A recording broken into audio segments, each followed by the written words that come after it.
You're listening to Beyond Wellness Radio, bringing you the cutting edge in health, biohacking, and sports performance. Stay up to date and listen anywhere and anytime on your computer, tablet, or smartphone by subscribing on iTunes. Catch your host, Dr. Justin Marchegiani, as he answers your burning health questions as well as interviews from world-renowned guest experts. For more Beyond Wellness Radio, go to beyondwellnessradio.com. Hey there, it's Dr. Justin Marchegiani. Welcome to Beyond Wellness Radio. Feel free and head over to beyondwellnessradio.com where you can access our full podcast transcriptions. While you're there, you can also sign up for our thyroid and female hormone video series. This series goes into the root cause of why your hormones are out of balance. While you're there, you can also schedule a functional medicine consult with Dr. Justin, myself, where we'll dig deeper into the root cause of your health challenges. Feel free and think of sharing this podcast with at least one person. This podcast grows by people sharing it. Sharing is caring. If you can think of one person that can benefit from this information, please feel free and share it. If you're enjoying the podcast, make sure you subscribe on iTunes. You can also click below the video or podcast where you'll see the iTunes review button and leave us a review. You can also sign up for the newsletter at beyondwellnessradio.com where you'll get updates before anyone else. Thank you so much and enjoy the show. Hey guys, it's Dr. Justin Marchegiani here. Welcome back to the podcast. Evan, how are we doing today, man? I'm doing great. Good morning to you. We're ready to talk about food poisoning. You got food poisoning. What was it, a week ago now that we're talking? Yeah, so I was in Boston for a wedding last weekend and I got sick. I was in the North End. I did pretty good. I did like a ribeye steak with this kohlrabi broccoli and I was okay, but something didn't feel right with that kind of mixture. I did go afterwards, and I do this once a year. I did have a cannoli with gluten and dairy in it. So I did get that. That's like my one thing because it's just like so great.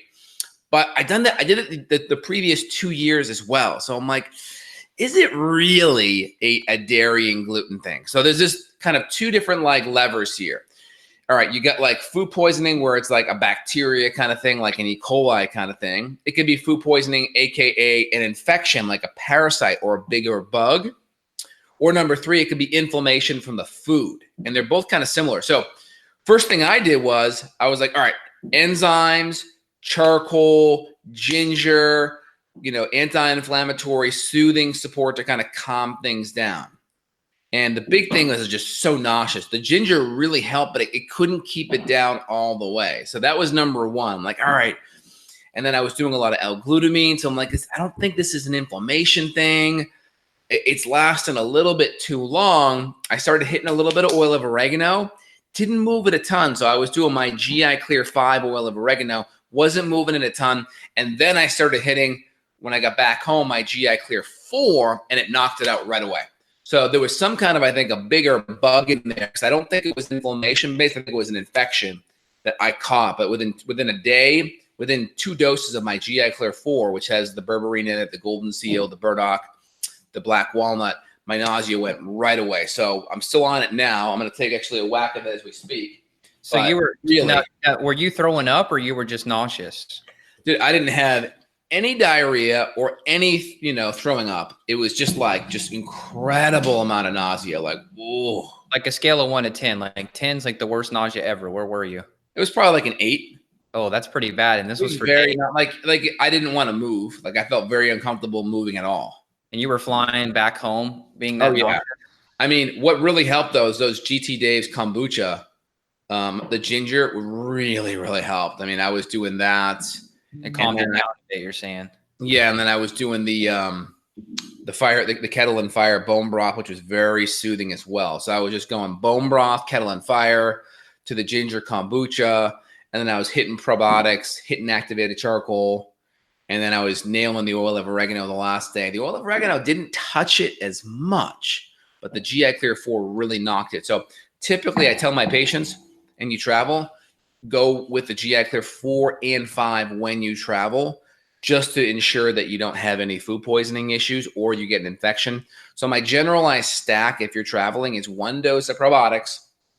In my line, like a ProBioFlora, the lactobacillus, kind of high dose lactobacillus bifidobacter species, a GI Clear 5, which is a higher dose oil of oregano, and then my GI Clear 4, which is a broader spectrum, bigger parasite kind of killer, and then activated charcoal. Yep. Those are like my big 4, and then like a little bit of enzymes and HCl too. So I say 5 are like that's my stack for traveling. You must have probably picked something up then, because that sounds more than just, I mean, maybe it was food poisoning, but if it took you to throw in berberine and a lot of these antimicrobial herbs, it sounds like to me, I mean, I'll just make up something out of thin air. Maybe you picked up like Clostridia or some other bacterial pathogen that took you over. Yeah, I mean, the oil of oregano didn't move it as much, but when I got the GI Clear 4, and it was like, holy smokes, it went away within about 3 hours. So there was something very powerful with that. I was going to say, was it coincidence that it just got out of your system and your immune system mounted the attack, or you think it was the herbs that really knocked it out? It was the herbs. I mean, I was doing my GI Clear 5 the day before. I done 12 capsules. So I was hitting it hard. Now, don't get me wrong. I think it's still important to have done that. Yeah. I would just do it synergistically. I've had really good success with the 5 with other types of food poisoning. So it does work. It's very legitimate. I had a parasite in Mexico years back, and that was very helpful. But the 4 really did it. So my stack when traveling is GI Clear 4 and 5. But 4 is like the most important. 5 is kind of the secondary. And then the probiotics too are super helpful. And I recommend anytime you're eating any questionable foods, activated charcoal and enzymes and HCl is great, just to ensure you're digesting and breaking everything down. Oh, speaking of enzymes, I was talking to my wife yesterday about how when I went over to your house, you cooked a nice steak for me, and you had your little caddy on your table full of like 3 different brands of enzymes on your dinner table. I love that. Yeah. Yeah. Your wife and your mother-in-law, all of us, we just had a handful of enzymes we were able to take right there. See, because I've got them in the pantry or in the cabinet in the kitchen, but then you sit down at the table and you forget. So then you got to run to the kitchen to grab your enzymes. So I think I'm going to adopt your rule there of having the enzymes right on the table so you don't forget them. Yeah, I put them right with the salt and pepper. Like, keep it really simple, really easy. I mean, I think the low-hanging fruit in functional medicine world is be able to digest your food well. If we're spending a lot of money on good quality organic food, we want to make sure we can digest it and break it down, especially when you're eating when you're stressed, because that fight or flight nervous system response really keeps the enzymes and hydrochloric acid levels lower. So maybe you're not making as much. So I think that's really important. Yeah, I'm back on enzymes. So we could talk about this for a minute. You know, a lot of people have they've got the question of, well, if I'm taking enzymes, am I making my body lazy? And the answer is no. It's not like melatonin, where if you take melatonin, you can downregulate your production. With enzymes, you're really just adding to the fire. You're not replacing it. And that becomes more important as you get older too. But for us, you know, we've got the baby now. And so she's 4 weeks old. Maybe she's 5 weeks. I don't know. Time's already flying. But if we've got the baby, I'm trying to hold her, or mom's trying to hold her, or keep her happy while we're eating dinner, we're not optimally digesting. We're not in parasympathetic, trying to, you know, keep 2 kids happy at mealtime. So we're back on enzymes now, just as an insurance policy. Yep. And I think it's great when you're eating when you're stressed. If you're doing great and your diet's really good and you're feeling stable with everything and you actually can sit down and can relax fine, then I think it's totally cool that you don't necessarily need it, as long as your digestion overall is good.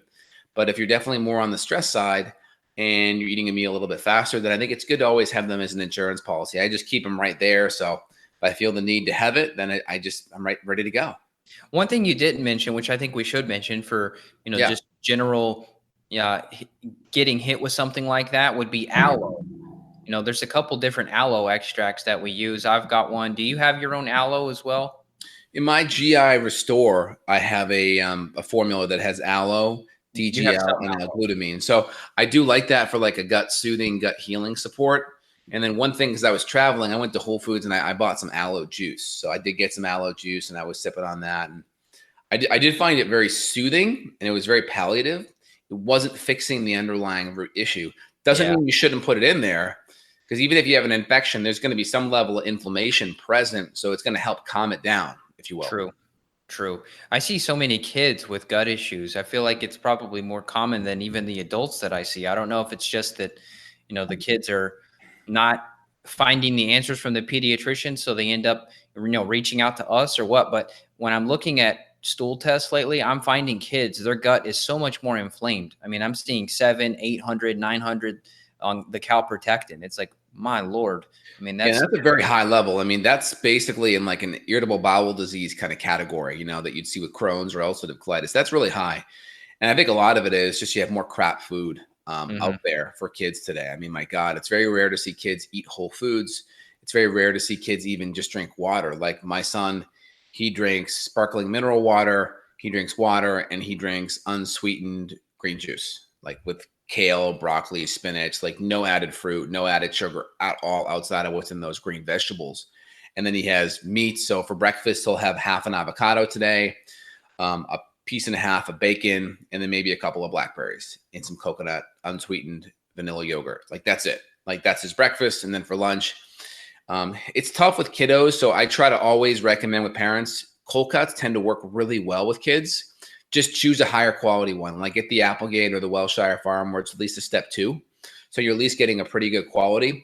Or if we do the hot dogs, we'll get the Whole Foods step 4. So they're at least grass-fed and organic and pasture-fed hot dogs. So at least the meat quality is high. Yeah, so those are good. And those are uncured as well. So you're Yep. not having a bunch of nitrates or other sodium etherabates added. You don't want those. Yeah, I don't know if I'm and saying I've seen that a couple right. articles on the nitrates, maybe that that's overblown kind of thing, especially if it's coming from celery powder, which a lot of them are. But either way, the more important thing is the food quality is there. And then we try to, if we can't get the vegetables in, we try to at least do the green juice. He'll pound 8 to 10 ounces of high quality green vegetable juice a day. That's helpful. So get at least some of those phytonutrients in. I got to tell you about something that I just found today, and we ate it this morning, and it was absolutely so delicious. So my wife's wanted to do waffles for a long time. So we were looking up all these different like grain-free waffle recipes, but we went to Whole Foods and there's this brand we found called Swapples. Do you know Swapples? No, I don't know. Swapples. Oh my God. All right. So I'll send you the link here, but they're grain-free. Like this is an autoimmune approved, but I got the cinnamon one. I'll send you the link here. This thing was so good. I thought this can't be real how good this is. So it's yucca. Let's see. Let me tell you the ingredients here. Yucca, coconut oil, organic coconut palm sugar, 2 grams of sugar, I think, per waffle, cinnamon, sea salt, vanilla extract. Swapples. Okay, we'll have to put some links in the description below. That's awesome. And They were have other already ones pre-made, too. or was it a mix? Say that again. Was it pre-made already? Like they're already It's pre-made. Yeah, toaster? it's pre-made. You just throw it in the oven for like 10 minutes at 375 and it's ready. That is awesome, dude. That is really cool. Swapples. Okay, cool. Because I think you told me when you were in Austin, didn't you say you got yucca? Was it yucca pancakes that you got?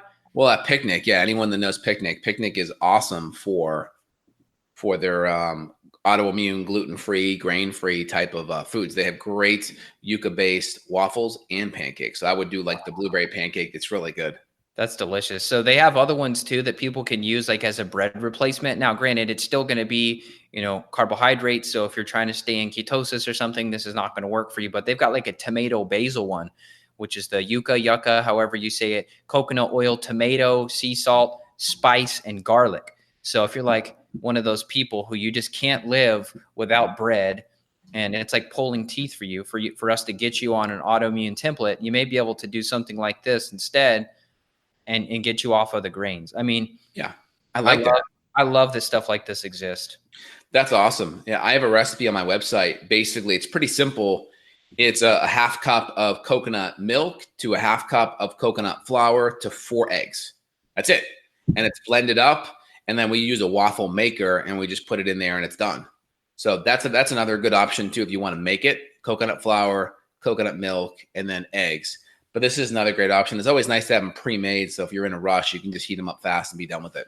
Yep, absolutely. That's great. So I Awesome. wanted to share that because like people are always like looking for things because they want to get off their diet. They're like, oh, I feel deprived, or I miss this food, or I miss that food. I mean, I'm still trying to get my grandfather off chocolate milk, so it's like we got a long way to go. People would think our families listen to us on everything, but at least my family doesn't. Yeah, it's tough. For sure. Like the key thing is to have a substitution mindset. Like what's the substitute? What's the switch? What can we incorporate in there that will provide similar mouthfeel where you feel good about it, you enjoy it, it tastes good, but you're not getting the crap. So I love options like this, especially the carbohydrates and the sugar are in a pretty good spot. So I like it. That makes a lot of sense, man. What about like cereals and all that? Have you found any alternatives? Because so many people are like, well, what do I do? I can't have cereal anymore. Like, what do you push people towards in the morning?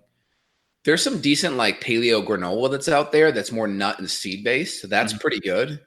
And then you can use like a coconut milk kind of thing for it. You know, if we're on an autoimmune template, that wouldn't be as good because it's nut and seed based. Right. So that's a good option as well in the morning. Option number 2 is just a really simple collagen based smoothie. You know, some good collagen powder, unsweetened coconut milk, and then some frozen berries, or just, you know, a butter collagen based coffee or a butter collagen based tea are kind of like my go-to. Pretty simple, pretty easy. Yesterday we went out to eat. There's a restaurant near us that I was able to get like an eggs Florentine. So it was like an eggs Benedict with over bacon and vegetables and tomatoes. So it was like really nice, kind of lower carb, good fats, good protein. So it tasted really good, felt good. I don't get a chance to do much eggs Benedict. So when I go out, I'm all over that. Nice. We had a question here from James.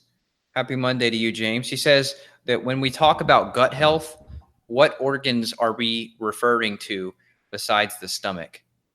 So when we look at the intestinal tract, right, we have our mouth that connects to our esophagus. Our esophagus connects to our stomach.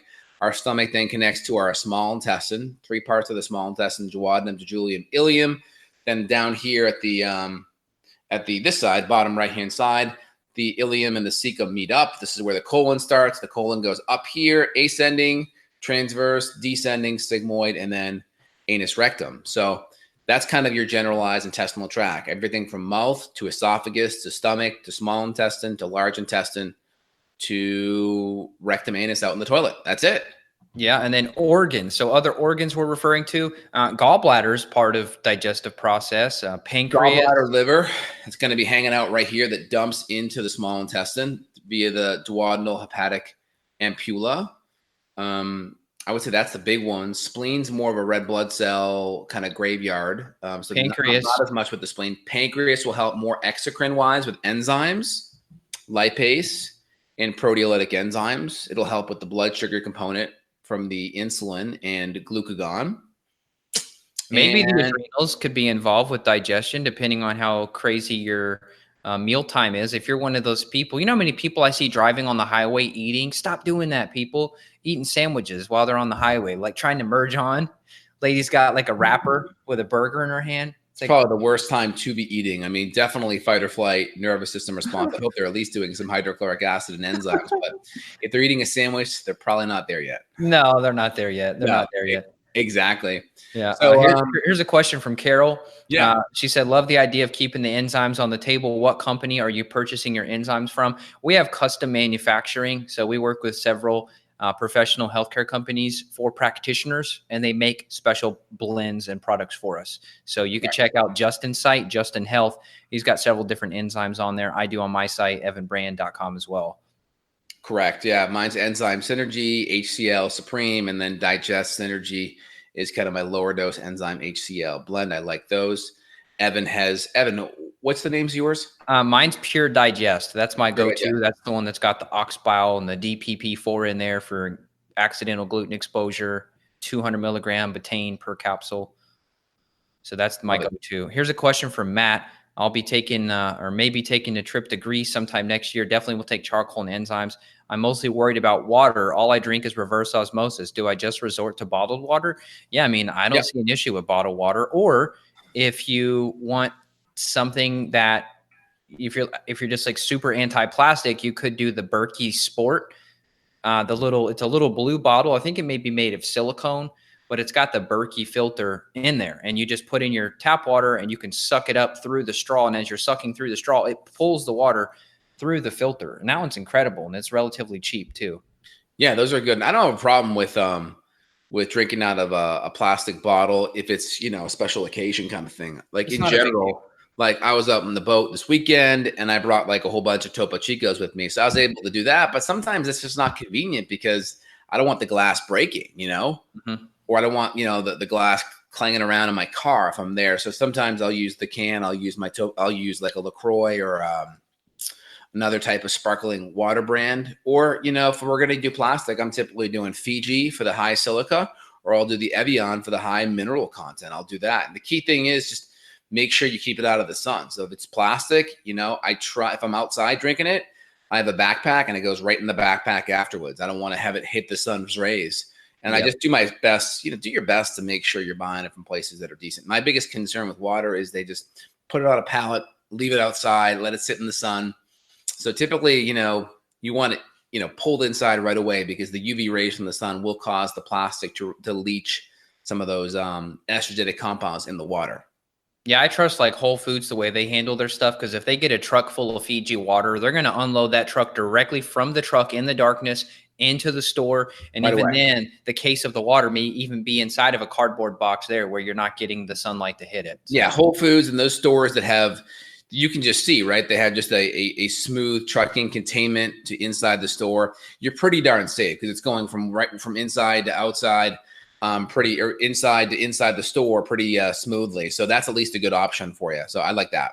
Yeah. Had a question here from Judith. She said she has H. pylori. She can't get better and she's got pain constantly. She's using Matula tea. Everything gives her tremor. I don't know if she's talking tremor like TREMOR, but she spelled it tremor like a trimmer for your hair, and anxiousness. So yeah, I mean, if you've got H. pylori, obviously there's some random guess and check supplements that Justin and I both have that could help that. But really, you'd want to be working with somebody with this, because if you're in pain constantly and you're anxious, I mean, there could be some other things you need to do. And we don't necessarily want to just give you H. pylori herbs. You may need adrenal support and other things. There could be other infections going on there. A lot of people who are going after gut infections, they don't have the ability to regulate blood sugar and energy, and then they tend to feel more jittery and more anxious like this. This is a common symptom I see when people just go after the gut and don't fix the other things first. So this is a common side effect. So this is why we really want to have a comprehensive program lined up and not just spot treat people with a gut bug.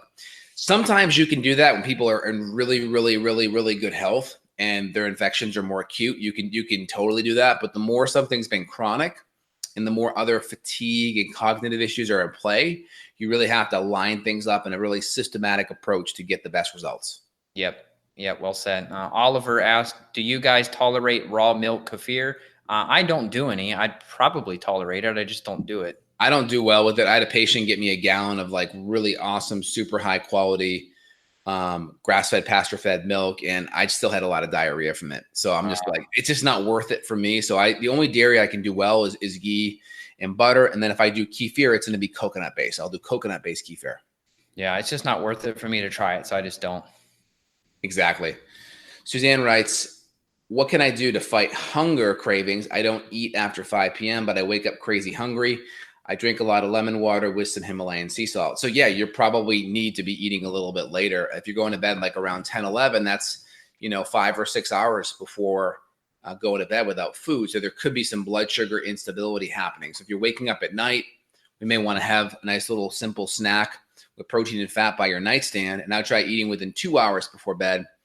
Again, if we're having blood sugar issues and those blood sugar issues are waking you up, that's the next logical step.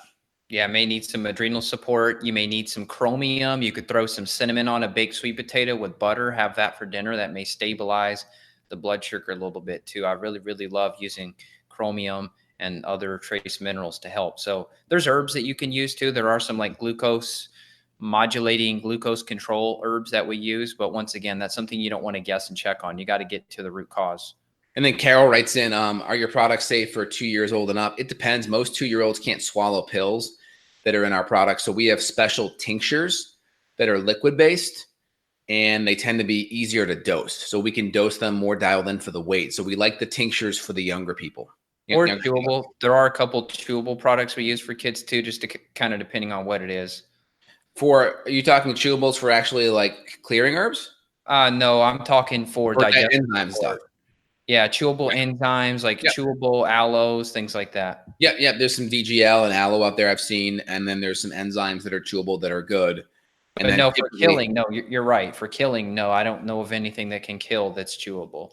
Exactly. There's a couple liposomal ones that are pump based that I like, and then dropper ones that are drop based, and then you can kind of dial that dosage up. So those are the ones that we typically like, and we can dose it up better, just more individualized. Judith had a question. She said, "Can I call on the phone, please?" You know what that makes me think of? That makes me think we should have like a call-in podcast where people can call in and talk and tell their questions on, like on the air, so to speak, like a radio. Yeah. That'd be fun. Yeah. I don't know how we do it. I'm sure there's a way.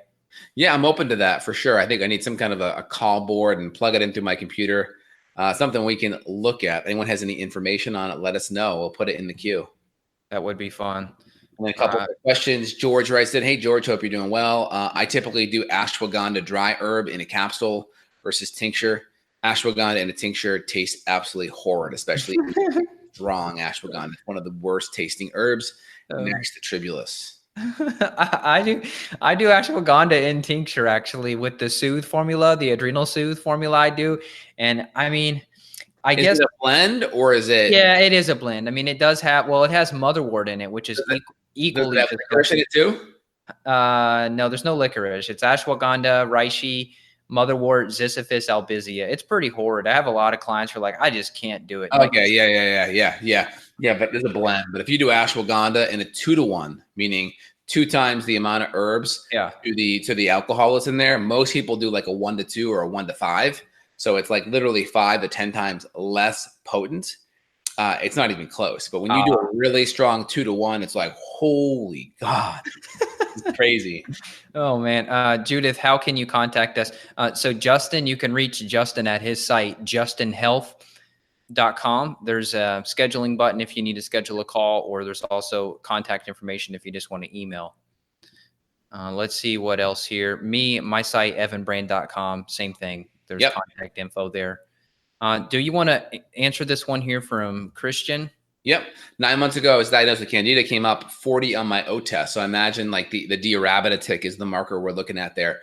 Feeling a lot better, got rid of it, lost too much weight. How can I gain the weight back and not look sick? So first thing first, not to be a wise guy, but you have to make sure you're eating enough. That's number one.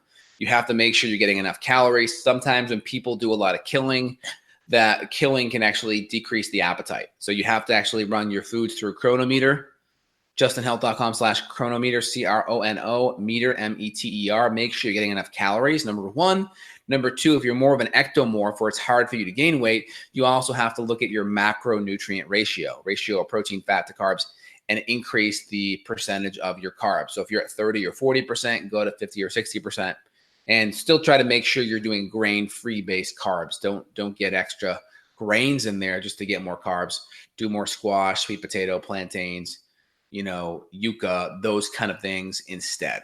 Well, you know what I'm going to say based on this comment, right? I'm going to say there's probably more than just Candida, Yeah, I mean, if you're feeling better and you've gotten retested, that's great. But we'd also want to get a high quality gut test done, because the oat will not look at just parasites. It won't get the parasites. It'll look at bacteria and fungal metabolites, and that's it. It's extremely rare.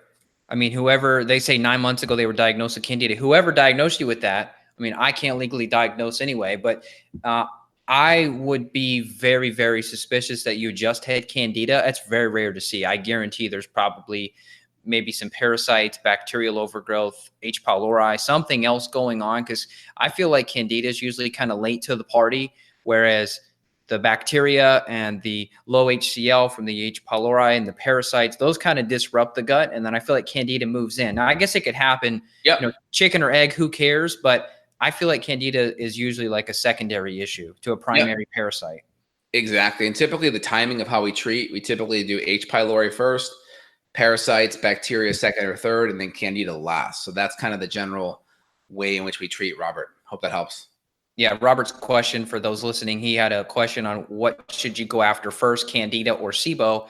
I mean, honestly, a lot of the herbs we use, though, they have multiple properties to them. So we may use blends of herbs that are antimicrobial and antifungal. So you're kind of killing two birds with one stone. But I guess it depends on the severity of one issue, whether we may use more antifungal as opposed to antimicrobial. If it's parasites, we may have more antiparasitic herbs that could kill fungus. So it's really just a case-by-case basis.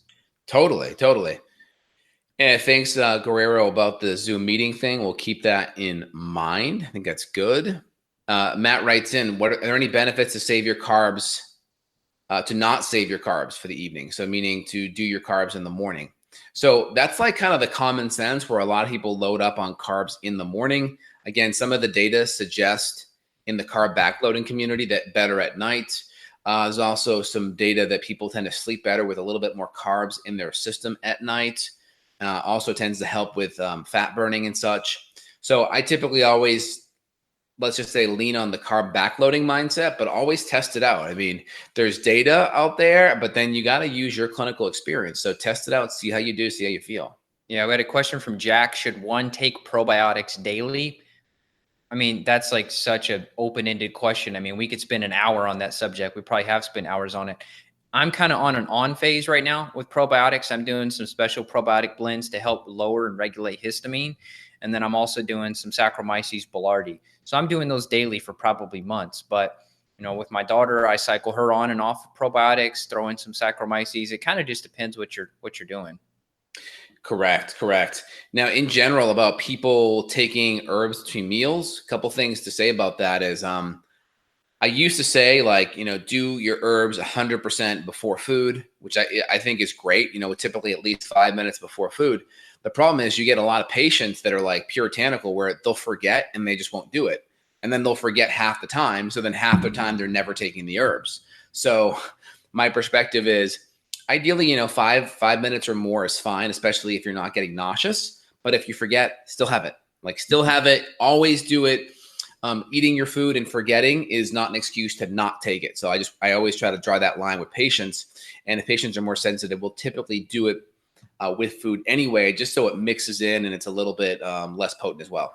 Yeah, the question Justin was answering was, should you take herbs between meals or with meals? I would say amino acids. I know that wasn't the question, but just to overeducate people, amino acids, we like to have those on an empty stomach because they compete. But herbs, I like herbs with meals. And a lot of the gut killing protocols we do, the herbs are suggested with meals. Yes, exactly. Well, I think that was it for questions. Unless you saw more, then we can kind of circle back on this food poisoning thing and then talk about testing real quick and then wrap it up. Absolutely. Well, I appreciate Judith's comments as well. I got a question here from Facebook from Don. Don, hope you're doing well. What type of protein powder do you recommend for smoothies? So Don, if we're like sticking to an autoimmune kind of template, we typically lean more on just plain collagen or just plain pea protein. So those are the big ones that we'll do if we're just kind of being more on the autoimmune side. And then typically going to be low sugar berries, right? Strawberries, blueberries, raspberries, they can be frozen. And then some unsweetened coconut milk tends to be a pretty good shake option. And then in my line, like we'll do the true collagen or the true pea. And then I have one called True Keto Collagen, which is a really good collagen-based smoothie that's sweetened with vanilla and cinnamon. And that is still autoimmune approved. It's got some MCT oil. I added some taurine in there and a couple other amino acids and coconut colostrum. So that one's a really good one, and it mixes awesome with unsweetened coconut milk. Nice. I mean, I've not had many people have issues with hemp protein. A good organic hemp protein could be okay. Some people don't feel like they digest it as well as the pea, but I feel okay with hemp. Yeah, I mean, if someone's on an autoimmune though, I would say no. But if they've been able to kind of reintroduce nuts and seeds and they're doing good, then I think it's fine now. That I have no problem with that. Okay. Yep. So circling back, if you're ready, circle back to the conversation we started about the food poisoning and going out to restaurants and traveling and all that. We talked about kind of the preparation kit of having your binders, like your charcoal, your soothing gut nutrients, like maybe your aloe and your glutamine. You mentioned using some of your GI Clear 4 and 5 products with like berberine and antimicrobial herbs like oregano oil. And then I would just say doing a once a year testing on your gut system. My daughter just turned 3 over the weekend, and we've already done 5 stool tests on her. She's not even 3 years old yet, but that's because she had a lot of issues with her stool. So she had H. pylori, then we got rid of it. Then she had 2 parasites, then we got rid of those. Then she had a bunch of bacterial overgrowth. Then we addressed that. Then she had Candida. Now we're working on that. So, I mean, it's been a ringer that she's gone through. So for her, we're doing more often than once a year for testing, but I would look at getting an organic acids urine test run. And we're often running that through a mycotox screen now where we can look at mold toxins for people, because diarrhea and abdominal pain can be caused by mold, by mycotoxins. So we're running that now because sometimes we find people don't have gut infections, but they have mold, and that's why their body is creating diarrhea because they're trying to flush out the toxins. So doing the urine once a year would be a good idea. And then doing the stool test. We like using the GI map stool test. We often use that one.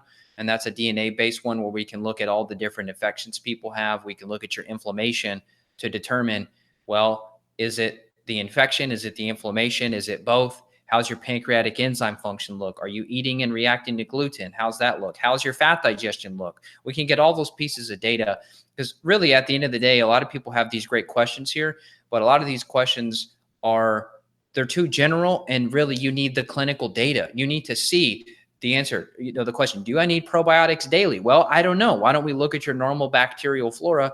And if you're low across the board, then the answer would be yes. 100%.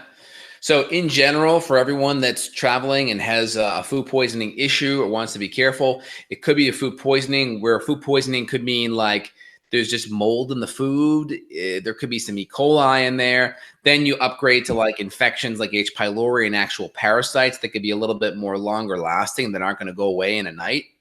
And then you have obviously food allergens and the inflammation from the food allergens, whether it's gluten, whether it's the junky vegetable oils, MSG, those kind of things. So typically the charcoal and the enzymes and the HCl are great for just binding up the bad foods and maybe infections.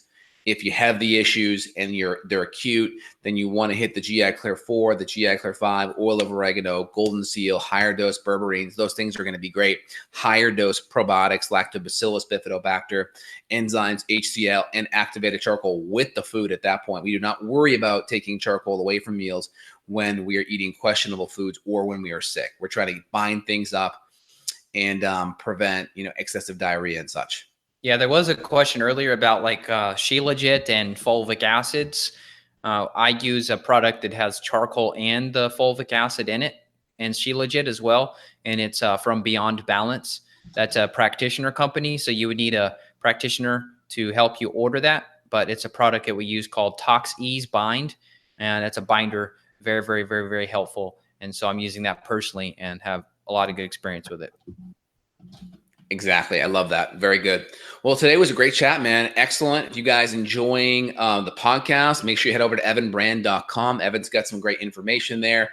Really good supplementation and labs as well. justinhealth.com as well to reach out to me. And of course, you can schedule consults with Evan and myself if you want to dive in deeper. And if you're enjoying this, guys, smash the like button, hit the share, hit that bell so you get notifications.